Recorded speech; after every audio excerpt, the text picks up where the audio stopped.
Shoulder press drop set. Ano ba? Basta yun yung last set ko. Kaya dinadrop set ko na. Nag-start ako sa 50 pounds, then 60, tapos 70. Pagdating na 70, drop set na diretso. Wala na yung tatlong regular set. Paano ba? Ano ba tawag doon? Kasi kahit doon sa 50 pounds kasi close to failure pa rin yung ano yung approach ko eh. Kaya wala nang tatlong set.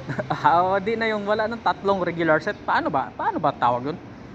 Doon ako nagpakaangkaang sa part na yun eh. Basta ganun yun. Yun yung ginagawa ko pagka progressive overload, tapos pagdating doon sa taas, yung last set ko, drop set na diretso. Yun na yun, final set. Yung iba kasi may dalawang warm up set, tapos tatlong regular set. Sa akin, diretso na. Kahit sa magaan, yung high repetition hanggang sa low repetition bago drop set. Paano ba? Basta ganun yun.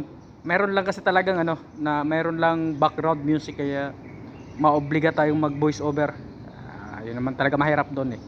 Kasi pag kilalang mga musician o kilalang singer o singers yung background music, matik yun magkaroon ng violation, copyright. Sayang naman yung video. Tip mo na, parang hindi ko alam kung paano edit kasi cellphone lang kasi gamit ko eh, kaya ganun yun. Kaya hindi na natin i-edit pa. Pagod.